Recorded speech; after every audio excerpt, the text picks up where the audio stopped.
আজকে হচ্ছে তোমার বিউপি একদম অফিসিয়াল সার্কুলার যেটা সেটাই পাবলিশ করছে, সেখানে ইন ডিটেলস সবকিছুই ছিল। আমরা এখন ওই জিনিসটাই তোমাদের সাথে একটু শো করব যে এবার কি কি পরিবর্তন আসছে বিউপিতে এবং কিভাবে তোমাদের প্রিপারেশন বা অ্যাপ্রোচ নেওয়া উচিত। ঠিক আছে, এখানে যেটা যেটা তোমার জন্য জানা জরুরি, অ্যাজ তোমরা অনেক আগে থেকে বিউপির জন্য প্রিপারেশন নিচ্ছ, ওই বিষয়টা আমি এক্সপ্লেন করব। তো সবাই একটু দেখো, জি কাইন্ডলি ভাইয়া। করো। জি ভাইয়া। আচ্ছা, তো এখানে দেখো এই যে এটা হচ্ছে বিউপির এ বছরের সার্কুলার। সো বিউপির সার্কুলার অ্যাজ ইউজুয়াল এইভাবেই দেওয়া হয়। ঠিক আছে, এখানে কমপ্লিট ইনফরমেশনগুলো আছে।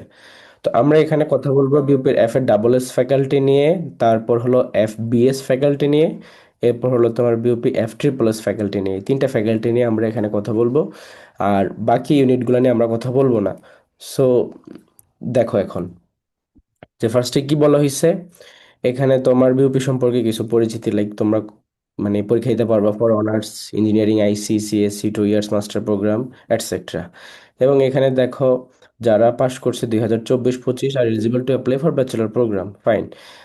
বাট দ্য মেইন জিনিস যেটা সেটা হচ্ছে এই যে এফ এ ডাবল এস এর ভিতরে রিকোয়ারমেন্ট। লাইক এখানে সাবজেক্ট কি কি আছে, তোমার ডেভেলপমেন্ট স্টাডিজ, তারপরে disaster management and resilience, economics, English, public administration and sociology, এই কয়েকটা হচ্ছে তোমার বিউপির F A double S faculty department.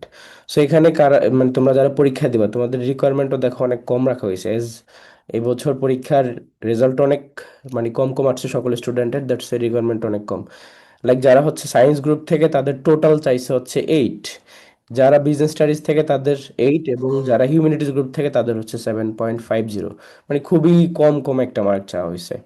আচ্ছা, আর এটা হচ্ছে যারা ইংলিশ অনশন বা ও লেভেল সে তাদের জন্য এখানে বলা হয়েছে।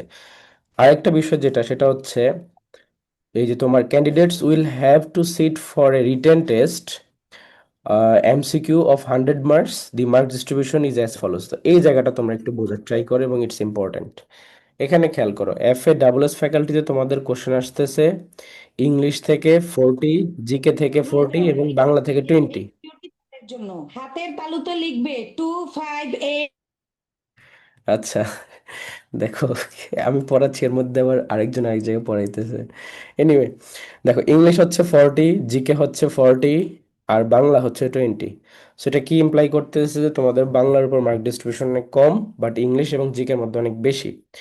আর এফ এ ডাবল এস ফ্যাকাল্টিতে ইংলিশের মধ্যে ওই যে একজন জিজ্ঞেস করলা কিছুক্ষণ আগেই যে ফার্স্ট পেপার থেকে কোশ্চেন হয় কিনা, তো ইএফটি থেকে এখানে প্রচুর কোশ্চেন হয় এবং গ্রামাটিক্যাল কোশ্চেনও থাকে। আর জিকের মধ্যে তোমার একটু ভালো স্ট্যান্ডার্ড কোশ্চেন থাকে। আচ্ছা, যারা হ্যান্ড রেজ করছে তোমাদের আমি পরে কোশ্চেন নিব, আগে আমরা শেষ করি। ঠিক আছে, তো এটা হচ্ছে এখানকার মেইন বিষয়। লাইক এরপরে কিছু স্পেসিফিক সাবজেক্টের জন্য আলাদা করে রিকোয়ারমেন্ট বলা আছে। এটা দেখো এখানে কি বলা হয়েছে, এই যে ডিপার্টমেন্ট অফ ইকোনমিক্স তোমাকে মিনিমাম এ মাইনাস গ্রেড থাকতে হবে ইকোনমিক্স, অ্যাকাউন্টিং অবলিক statistics, higher mathematics, SSC equivalent আর এইচএসসি। মানে তোমাকে ওই দুইটাতেই কি থাকতে হবে, অ্যাটলিস্ট এ মাইনাস গ্রেড থাকতে হবে, ফাইন, এই সাবজেক্টগুলোতে। এবং যারা তোমরা হচ্ছে ডিজাস্টার ম্যানেজমেন্ট এন্ড রিসিলিয়েন্স, এটার জন্য এখানে তাও A minus equivalent. Like I don't know যে কেন ডিজাস্টার ম্যানেজমেন্টের জন্য এরকম একটা রিকোয়ারমেন্ট রাখা হয়েছে, বাট স্টিল রাখা হয়েছে কারণ এটা অতটাও ডিমান্ডিং সাবজেক্ট না, ভেরি নিউ ডিপার্টমেন্ট এই বিউপির ক্ষেত্রে। সো এটার রিকোয়ারমেন্ট রাখা উচিত ছিল বি গ্রেড, অ্যাট মানে হাইয়েস্ট বি গ্রেড। এনিওয়ে, তারপর দেখো candidates apply for admission department of English have minimum A minus grade in English both in SSC and SSC. So এটা হওয়া উচিত, তুমি ইংলিশ ডিপার্টমেন্টে পড়তে যাচ্ছ, লাইক অনার্স করতে যাচ্ছ, মাস্টার্স করতে যাচ্ছ, তোমার এসএসসি এসএসসিতে অ্যাটলিস্ট এ মাইনাস তো থাকা দরকার আছে, যেমনটা তোমার জাহাঙ্গীরনগর ইউনিভার্সিটির ক্ষেত্রে প্রযোজ্য। আচ্ছা, এফবিএস এ যাওয়ার আগে আমরা এফবিএস এ কিন্তু অনেকগুলো পরিবর্তন আসছে, তো সেটাতে যাওয়ার আগে আমরা এফ ট্রিপল এসটা কভার করে ফেলি, কারণ এই দুইটা unit same, F A double S এবং এফ ট্রিপল এস। এখানে সাবজেক্ট কি কি, এখানে আইআর আছে, এলএলবি আছে মানে ল অ্যান্ড জাস্টিস, তারপর দেখো তোমার mass communication journalism, and then peace conflict and human rights studies. Peace conflict and human rights studies এটা হচ্ছে নতুন ডিপার্টমেন্ট। সো তোমরা প্রায়োরিটিস করবে হচ্ছে law, IR, journalism, and then last হচ্ছে এটা। অ্যান্ড দেন এখানে দেখো সেম একটু পরিবর্তন আসছে, লাইক তোমার যারা সায়েন্স স্টুডেন্ট তাদের জন্য 8.50, বাট তাও এটা অনেক কম, বেশি না কিন্তু। এবং যারা তোমরা হচ্ছে বিজনেস স্টাডিজে তাদের জন্য 8, যারা হিউম্যানিটিজে তাদের জন্য 8। আর এটা হচ্ছে যারা তোমার মানে ও লেভেল বা ফরেন কান্ট্রি থেকে আসছে তাদের জন্য। সো এখানে এখন আমরা মার্ক ডিস্ট্রিবিউশনটা দেখি। দেখো সেম, ইংলিশে 40, জিকেতে 40 এবং বাংলাতে 20। সো এখানে একটা বিষয় আমি তোমাদেরকে মেনশন করে রাখি, জিকে ওভারঅল সেম, বাট তারপরও এই যে তোমার এফ ট্রিপল এস এর ক্ষেত্রে ইংলিশের মধ্যে ইংলিশ ফার্স্ট পেপার থেকে কোশ্চেন তেমন একটা থাকে না, বাট এখানে ইংলিশ লিটারেচার থেকে প্রচুর কোশ্চেন থাকে এবং গ্রামাটিক্যাল ভোকাবুলারি ওই জায়গাগুলো থেকে কোশ্চেন থাকে। আবার জিকের মধ্যেও কিন্তু এখানে রিসেন্ট ইনফরমেশন থেকে বা আদার্স ইউনিভার্সিটি বা বিসিএস এর কোশ্চেন ওই আঙ্গিকে কোশ্চেনগুলো বেশি থাকে। আর বাংলা অ্যাজ ইউজুয়াল টপিক ভিত্তিক ফার্স্ট পেপার থেকে থাকে তোমার প্রায় 30%, বাকি গ্রামার আর বাকিটা হচ্ছে ভোকাবুলারির মধ্যেই পড়ে। সো অনেকটা মিল দেখো কিসের সাথে, এফ ট্রিপল এস এবং এফ এ ডাবল এস এর মধ্যে। নাও চলে আসো যে এফবিএস এর ক্ষেত্রে কি হয়েছে, এবার সবচেয়ে বড় পরিবর্তন এখানেই আসছে। এবং এফবিএস এ বছর চান্স পাও সেই হিসাবে অনেক বেশি ইজি, অ্যাটলিস্ট তোমাদের জন্য ইজি, যারা তোমরা এফবিএস এ পরীক্ষা দিবে আমার কাছে যারা পড়তেছো, তোমাদের জন্য এটা আরো অনেক বেশি ইজি। দ্য রিজন ইজ দেখো এখানে বিবিএ জেনারেল আছে, এটা ডিফারেন্ট, বাট পরের যেগুলো finance and banking, marketing, accounting information system বা এএস, ম্যানেজমেন্ট এবং এই যে চারটা subject like finance, marketing, accounting, management, এই চারটা সাবজেক্টের জন্য এখানে কি হয়েছে দেখো, এখানে তোমরা যারা নন বিজনেস থেকে পরীক্ষা দিবা, ঠিক আছে, তাদের ইংলিশ থেকে কোশ্চেন হবে 25 মার্কসের, জিকে থেকে 10 মার্কসের, এবং ম্যাথ, এটা মূলত ম্যাথমেটিক্স, স্ট্যাটিস্টিক্স, ইকোনমিক্স এই তিনটা রিলেট করে যে কোশ্চেনগুলো হয় সেইটা, এবং হচ্ছে তোমার অ্যানালিটিক্যাল অ্যাবিলিটি, সব মিলে তোমার এখানে 40। তার মানে দেখো তোমাদের এখানে কি কি পড়ানো হইতেছে আমাদের ব্যাচে, ম্যাথস আমরা ফুললি প্রিপেয়ার্ড, তারপরে দেখো ইকোনমিক্স আমরা ফুললি প্রিপেয়ার্ড, অ্যানালিটিক্যাল অ্যাবিলিটি আমরা ফুললি প্রিপেয়ার্ড, এক্সট্রা ভাবে এখন আমরা পরিসংখ্যানটাও পড়বো, যদিও ম্যাথের মধ্যে আমরা পরিসংখ্যান চ্যাপ্টারটা এমনিতেই পড়তাম, বুঝে গেছে। সো এই রিলেটেড কোশ্চেন আসবে এখানে 40 মার্কসের। আর যারা তোমরা নন বিজনেস, অর্থাৎ তোমরা কোন কোন গ্রুপের বলো তো, নন বিজনেস মিন্স সায়েন্স এবং আর্টস স্টুডেন্ট, তাদের জন্য। আচ্ছা, আর যারা তোমরা এক্স্যাক্টলি বিজনেস গ্রুপ থেকে আসছো এবং এফবিএসসি পরীক্ষা দিতে যাচ্ছ, তোমাদের জন্য এখানে একটু পরিবর্তন আসছে, লাইক তোমরা ইংলিশ থেকে 25 মার্কের পরীক্ষা দিবা, জিকে তে 10 মার্কস অ্যাজ ইউজুয়াল, কিন্তু এই যে তোমাদের ফিন্যান্স, মার্কেটিং, অ্যাকাউন্টিং এবং বিজনেস অর্গানাইজেশন ম্যানেজমেন্ট এইগুলা থেকে কোশ্চেন করা হবে, লাইক তোমাদের গ্রুপ সাবজেক্ট থেকে কোশ্চেন করা হবে। সো এটাও একটা রিজন আছে, like it is valid enough, কেননা এখানে তুমি পরীক্ষা দিচ্ছ বিজনেস গ্রুপ থেকে, তোমাকে তো অবশ্যই বিজনেসেরই কোশ্চেন করা উচিত। আর যারা সায়েন্স আর্টস তাদের জন্য অল্টারনেটিভ আছে, তোমরা তোমাদের সাবজেক্টের যে এখানে math, statistic, economics, analytical ability এগুলো থেকে কোশ্চেন অ্যান্সার করবা। আর বিবিএ জেনে কি হয়েছে দেখো, সেখানে নো ম্যাটার হোয়াট তুমি সায়েন্স, আর্টস, কমার্স যেখান থেকে হো না কেন, অ্যাজ লাইক বিউপি, মানে বিবিএ জেনারেল এই সাবজেক্টটা কি, এখানে তুমি যখন পড়বা, এখানে প্রথমে তুমি 3 বছর বা প্রথম অংশে তুমি ওভারঅল সবকিছু সম্পর্কে একটা ধারণা পাবা, management, marketing, accounting, finance, everything. And লাস্টে গিয়ে তুমি তোমার মেজর হিসেবে একটা আলাদা স্পেসিফিক তোমার এরিয়াতে চলে যাবা, যে তুমি অ্যাকাউন্টিং এ যাবা নাকি ফিনান্সে যাবা, লাইক অনেকে সিএ করার জন্য অ্যাকাউন্টিং এ চলে যায় মেজর হিসেবে। সো দ্যাটস এখানে কিন্তু প্রবলেম নাই যে তুমি এই গ্রুপ থেকে আসো ওই গ্রুপ থেকে আসো, কোনো প্রবলেম নাই। এই জন্য তোমাদের সবারই মান বন্টন সেম। এবং এখানে কোশ্চেন আসবে হচ্ছে দেখো ইংলিশে 25, জিকে তে হচ্ছে 10, এবং ম্যাথমেটিক্স এবং অ্যানালিটিক্যাল অ্যাবিলিটি আসতেছে হচ্ছে 40। সো এই যে জায়গাটা হচ্ছে তোমার এফবিএস এর জন্য, এবং এখানে ওই যে তোমার 8.50 এটা হচ্ছে সায়েন্সের জন্য, বাকিদের জন্য 8, আর যারা হিউম্যানিটিস গ্রুপ থেকে তাদের জন্য হচ্ছে 7.50। ঠিক আছে, এইটা হচ্ছে বিজনেস স্টাডিজের। এখন এই হলো গিয়ে ওভারঅল মেইন জিনিস তোমাদের বোঝার ক্ষেত্রে। আর বাদ বাকি যে জিনিসগুলো আছে সেগুলা তো অফকোর্স তোমরা এমনিতেই জানো, যে এখানে বলা আছে তোমাদের তোমার সাবমিশন ফর্ম 10 নভেম্বর থেকে 30 নভেম্বর, তারপরে এটা হচ্ছে তোমাদের ইলিজিবল লিস্ট। যদিও এখানে একটা কনফিউশন আছে, অনেকেই এটা নিয়ে অনেক কনফিউজ থাকো, যে বিউপিতে যে ইলিজিবল ক্যান্ডিডেটস রিটেন এক্সাম, মানে এই যে এমসিকিউ এক্সামটি রিটেন এক্সাম, এটা আমার ভাবো না যে আলাদা রিটেন এক্সাম। এইটার জন্য যারা এলিজিবল ক্যান্ডিডেটস তারা কারা, লাইক তুমি প্রাইমারি অ্যাপ্লিকেশন করার পরে আবার এটা কি জিনিস। সো এটা হচ্ছে যারা বিউপিতে অ্যাপ্লাই করতে পারে, লাইক এই যে রিকোয়ারমেন্ট, এই যে 8 জিপিএ বা হচ্ছে তোমার 7.50 জিপিএ, অর্থাৎ যারাই তোমরা আবেদন করতে পারবা, সাবমিট করতে পারবা, সবাই এখানে এলিজিবল। কথা বোঝা গেছে? এখানে এমন কোনো বিষয় না যে তোমার মার্কের উপর ভিত্তি করে তোমাকে এলিজিবল লিস্ট দিবে, তা না। এখানে যারা যারা অ্যাপ্লাই করে প্রত্যেকটা স্টুডেন্ট পরীক্ষা দিতে পারে, জাস্ট তোমাকে মেনটেন করতে হবে যে তুমি ঠিকঠাক ভাবে অ্যাপ্লিকেশনটা করছো, ওইখানে কোনো ভুল করো নাই, তাইলেই হবে। Okay fine. অ্যান্ড এই যে এখানে অ্যাডমিট কার্ড কবে থেকে ডাউনলোড করতে পারবা, 1 জানুয়ারি, এবং তোমাদের মেরিট লিস্ট মানে পরীক্ষার পরে মেরিট লিস্ট 14 জানুয়ারি এবং 20 জানুয়ারি বিউপি ওয়েবসাইটে এখান থেকে এটা পাবলিশ করা হবে। আর পরীক্ষার ডেট তো দেখতেই পাচ্ছ, আমরা যদি দেখি F A double S faculty যেটা, সেটার পরীক্ষা হচ্ছে 10 জানুয়ারি বিকাল 3টা 30 থেকে 4টা 30। এবং তোমাদের যেটা এফ ট্রিপল এস ফ্যাকাল্টি সেটার পরীক্ষা দেখো চলে আসছে 17ই জানুয়ারি, সেটা হচ্ছে তোমার 3টা 30 থেকে 4টা 30। আর বিজনেস স্টাডিজের যেটা সেটা কিন্তু 9জানুয়ারি সকাল 10:30 থেকে 11:30। বুঝতে পারছো? সো এই হচ্ছে গিয়ে তোমাদের ওভারঅল সবকিছু, এবং এখানে এই যে অ্যাপ্লিকেশন ফি এগুলো আই গেস তোমাদের জন্য অতটা জানা, উম, মানে এখানে আমার এক্সপ্লেন করার কিছু নেই, তোমরা এটা নিজেরাই ডিল করতে পারবা। আরেকটা ইম্পর্টেন্ট জিনিস আছে যে তোমাদের মার্ক ডিস্ট্রিবিউশনটা কিভাবে হিসেব হবে। লাইক দেখো, তোমার পরীক্ষা দিচ্ছ কত মার্কসে? 100 মার্কসে। এখন এই 100 মার্কসকে তোমার কনভার্ট করে নেওয়া হবে কত মার্কসে? অর্থাৎ ধরো তুমি যে পরীক্ষাটা দিচ্ছ সেটা পরীক্ষা দিচ্ছ কত পার্সেন্টে বলি? 55 মার্কে পরীক্ষা দিচ্ছ, 55 মার্কে। আবারও বলতেছি, তোমাদের পরীক্ষা 100 মার্কস হচ্ছে না, অ্যাকচুয়ালি অ্যাকচুয়ালি হইতেছে 55 মার্কে। এবং তোমাদের বাকি যে 45 মার্কস, সেটা আসবে তোমাদের জিপিএ থেকে। কোথা থেকে?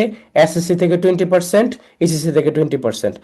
দ্যাট মিনস তোমার জিপিএর উপরে স্টিল একটা বিশাল বড় প্রায়োরিটি দেওয়া হইতেছে। লাইক তোমার 55 মার্ক হচ্ছে তুমি রিটেন পরীক্ষা এমসিকিউতে যা পাচ্ছ তা, বাকি 45% হুইচ ইজ লাইক 50% মার্কে আসতেছে জিপিএ থেকে। সো যাদের জিপিএ ভালো, তোমরা অনেক মানে ভালো একটা অ্যাডভান্টেজ এখানে পাবা। ঠিক আছে? আর তাছাড়া আরেকটা জিনিস, ফার্স্ট টাইমের স্টুডেন্টরা যারা বিউপির জন্য পরীক্ষা দেয়, তাদের এবছর কিন্তু রেজাল্ট অনেকেরই অনেক খারাপ, তাই না? তো ওভারঅল সেই ক্ষেত্রে দেখা যাচ্ছে যে কম্পিটিশনের দিক থেকে যাদের রেজাল্ট একটু কম আছে, তারাও অ্যাডভান্টেজ পাবে। লাইক তোমরা যারা সেকেন্ড টাইমার আছো, তোর যদি রেজাল্ট কমও থাকে, অন্যান্য স্টুডেন্টদের তো রেজাল্ট খারাপই আসছে এবার, দ্যাটস এটা বড় একটা অপরচুনিটি। লাইক তুমি, আর তাছাড়া তোমার যদি 2-3 মার্ক কমও হয়, তুমি ওদের থেকে 1 বছর বা অ্যাটলিস্ট 6-7 মাস বেশি প্রিপারেশন নিচ্ছ। তুমি আগে থেকে জিনিসগুলো সম্পর্কে অ্যাওয়ার, তুমি ওদের থেকে 3-4 মার্ক 5 মার্ক বেশি পাবা না? অবশ্যই পাবা। সো এটাই মাথায় রাখবা। সো এটা কোনো কঠিন কিছু না যে জিপিএ আমার কম আছে, বা যাদের ভালো আছে ওয়েল মানে দ্যাটস বেটার, ফাইন, তোমার ভালো আছে। বাট যাদের ভালো নাই তাদের জন্যই কথাগুলো। বুঝে গেছে? তোমরাও পারবা, পরীক্ষা দিলেই হয়। আচ্ছা, বলো তো তোমার ভাইয়ের জিপিএ কত ছিল? মানে আমার জিপিএ কত ছিল এইচএসসি তে আর কি, ইন্টারে? এনিওয়ান? 8.3 মেবি। হ্যাঁ, four right. Point eight three 4.83। আমি বিউপির কয়টা ফ্যাকাল্টিতে চান্স পাই বলো তো? তিনটাতেই। তিনটাতেই চান্স পাই। তো এটা কোনো ম্যাটারই না। তুমি জিপিএ তে যদি একটু কম থাকে, তুমি এটাকে আরো মানে নিজেকে মোটিভেশন হিসেবে নিবা যে আমার জিপিএ কম আছে, আমি আরো বেশি পড়াশোনা করব, আমি সবগুলোতেই চান্স পাবো। সো তুমি পারবা, এটাই। আর যারা এমবিএ, তো এখানে তো এমবিএ এর জন্য কেউ নাই, তোমরা সবাই অনার্সের জন্য পরীক্ষা দিচ্ছ, দ্যাটস ইট। আচ্ছা, আর বাদ বাকি information I guess not that mandatory. So এখন তোমরা আমাকে কোশ্চেন করো যে লাইক তোমাদের কি জানার আছে এটার বাহিরে, যা যা বললাম, এনিথিং। ভাইয়া বিভিন্ন গ্রুপ থেকে সাবজেক্ট কয়টা করে সাবজেক্ট, মানে আমি যদি বিজনেস হ্যাঁ। এফবিএস এ পরীক্ষা দিই তাহলে আমাদের হিউম্যানিটিস থেকে কয়টা কয়টা সিট থাকবে? ও আচ্ছা, বিউপিতে কোনো আলাদা কোনো সিট নেই, তুমি তোমার মেরিট অনুযায়ী চান্স পাবো, নো ম্যাটার হোয়াট, তুমি সায়েন্স থেকে, বিজনেস থেকে, আর আর্টস থেকে। বুঝে গেছে? জি ভাইয়া। আরেকজন ইফতেখার নাইম, তুমি ভাইয়া ইনভাইট করছো। আমাদের হ্যাঁ হ্যাঁ, একটা বলো কোয়েশ্চেন করি যে বলো। আমরা যে সায়েন্স থেকে ম্যাথমেটিক্স ইকোনমিক্স স্ট্যাটিস্টিক্স এর আনসার করবো, লাইক ইকোনমিক্স এ তো আপনি আমাদের একটা ক্লাস নিয়েছেন, হ্যাঁ হ্যাঁ, তাই না? তো ওইটা কি এনাফ নাকি আমাদের আরো ইন ডেপথ পড়া লাগবে? আরো ইনডেপথ আমি পড়াবো তো, লাইক ওইটা তো আমি পড়াইছি, তোমরা অলরেডি অনেক কিছু জানো, বাট আমি আরো ডিটেলস পড়াবো। ইনফ্যাক্ট ও ইংলিশ আচ্ছা ভার্সনই তাহলে পড়াবো। বিউপিতে তো কোশ্চেন প্যাটার্ন ইংলিশ ভার্সনে না, জি জি। সো ওইটাও পড়াবো। আর তাছাড়া আমি নিজেই তো আচ্ছা ইকোনমিক্স এর student, so not a big deal. তারপর বলো। ভাইয়া, বিষয়টা হচ্ছে যে এবার তো সায়েন্স থেকে টোটালি মানে এফবিএস এর ক্ষেত্রে 8.5 নিতে হ্যাঁ চাইছে, হ্যাঁ তাই না? হ্যাঁ হ্যাঁ। তো তো ওইটা হচ্ছে কি আমার মানে এইচএসসি এসএসসি ইন্ডিভিজুয়ালি কোনো শর্ত আছে কিনা? না, ওইটা নাই, কোনো ইন্ডিভিজুয়াল শর্ত নেই, টোটাল থাকলেই হবে। বুঝতে পারছো? হ্যাঁ জি ভাইয়া, বুঝতে পারছি। আর কারো কোনো কোশ্চেন আছে? বা নেগেটিভ মার্ক কি 0.5? হ্যাঁ, বিউপিতে নেগেটিভ মার্কিং 0.5, লেগে এটা এখানে কোথায় বলা আছে? আমরা দেখি, এটা অবশ্যই বলা থাকবে। নেগেটিভ মার্কিং, আচ্ছা আরেকটা জিনিস দেখো, তোমাকে ইংলিশে জি কিন্তু, ভাই, বলা আছে। এই যে দেখো এখানে বলা আছে, admission test will be taken in MCQ system, 0.50 marks will be deducted from each incorrect answer. এবং আরেকটা জিনিস খেয়াল করো, তোমাদেরকে 40% মার্ক ইংলিশে পেতেই হবে, যে কোনো যে ইউনিটে পরীক্ষা দাও না কেন। ধরো তুমি এফ ট্রিপল এস এ পরীক্ষা দিচ্ছ, 40-এর 40% কত বলো তো? বলো। 16। 16 পেতেই হবে তোমাকে। গুড, তাড়াতাড়ি অ্যান্সার করার জন্য। তারপর দেখো, আর আর তেমন কোনো স্পেসিফিক কোনো শর্ত নাই। আর ওই যে যেটা হচ্ছে তোমাদের রিকোয়ারমেন্ট আছে কয়েকটা সাবজেক্টে এফএডাব্লিউএস এ, যেমন দেখলা যে তুমি ইংলিশে যদি পড়তে চাও তাহলে তোমাকে এসএসসি তে অ্যাটলিস্ট এমএনএস ইংলিশে থাকতে হবে, এইটাই আর কি। আদারওয়াইজ কোনো শর্ত নেই। আচ্ছা, সো আই গেস তোমাদের কাছে এখন এই যে বিউপির বছরের সার্কুলার ক্লিয়ার। এখন তোমাদেরকে আমি আমার জায়গা থেকে কিছু কথা বলি। দেখো, এবছর বিউপিতে চান্স পাওয়া অনেক বেশি ইজি। অনেকগুলো কারণ আছে, কয়েকটা আমি তোমাদেরকে অলরেডি এক্সপ্লেইন করছি। এবছর যারা ফার্স্ট ইয়ারের স্টুডেন্ট, দেখো তোমার জিপিএ এর পরে 45% মার্ক, লাইক হিউজ। কিন্তু এবছর যারা ফার্স্ট ইয়ারের স্টুডেন্ট তাদের মধ্যে কিন্তু অগণিত সংখ্যক যে, বা আগে যে একটা হিউজ পরিমাণ এ প্লাস, সব জায়গায় প্লাস, ডানে প্লাস, বামে প্লাস, উপরে নিচে সব জায়গায় প্লাস, এটা কিন্তু এবছর আর নাই। দ্যাটস ওয়াই তোমার কিন্তু বিশাল বড় অপরচুনিটি যে তুমি তোমার মেরিট থেকে, লাইক এখন পরীক্ষা হবে ইন ইন রিয়েল, তুমি পরীক্ষায় কি পাচ্ছ সেটা দিয়ে তোমাকে জাজ করা হইতেছে। তো সেই জন্য একটা বড় অপরচুনিটি। আর সেকেন্ড হচ্ছে তোমার বিওপিতে এবছর মান বন্টনের মধ্যেও কিন্তু কিছু পরিবর্তন আসছে, তাই না? এই যে অ্যাডবিএসে চান্স পাওয়াটা ইজি হয়ে গেছে তোমাদের জন্য অনেক বেশি, লাইক আমরা তো এই ইউনিভার্স সম্পর্কে আগে থেকে মানে ফ্যামিলির, আমরা এগুলো পড়তেছি। তারপর হলো তোমাদের এই যে এফ ট্রিপল এর কথা বললাম না, এখানে কি কি আসে কি কি না আসে সবই আমাদের নখদর্পণে আছে। তো তোমাদেরকে সেভাবে আমরা প্রিপেয়ার করে দিব, কোনো সমস্যা নেই। আর এফ এ ডাবল এস বলো, সেটার জন্য তোমাদের ইংলিশ ফার্স্ট পেপার, জিকে, তারপর তোমার ধরো এই যে বাংলার মধ্যে যে জায়গাটা, overall same, F triple S F double S same. কিন্তু তারপরেও যেটা যেটার স্পেসিফিক কিছু প্যাটার্ন থাকে সেটাও কভার হয়ে যাবে। আর অবশ্যই বিউপিতে কোশ্চেন কিন্তু আগের বছরের থেকে, আগের যে শুরুর দিকের বছরগুলো ছিল সেগুলো থেকে এখন অনেক বেশি স্ট্যান্ডার্ড হয়। গত বছরের কোশ্চেন দেখো, তাও স্ট্যান্ডার্ড ছিল। তার আগের বছর, এবং এটা শুরু হয়েছে, এই ট্রেন্ডটা শুরু হয়েছে আমাদের সেশন থেকে। আমরা 2020-21 সেশনে বিউপিতে পরীক্ষা দিয়েছিলাম, তখন দেখছিলাম যে তার আগের বছরগুলোর যে কোশ্চেন ব্যাংক সেগুলো আমরা সলভ করছি লাইক প্রিপারেশনের জন্য। তখন আমাদের কাছে মনে হচ্ছিল যে বিউপি কোনো কোশ্চেন করে, এগুলো তো আমি চোখ বন্ধ করে, এক চোখ বন্ধ করে পরীক্ষা দিয়ে চান্স পেয়ে যাব, ঠিক আছে?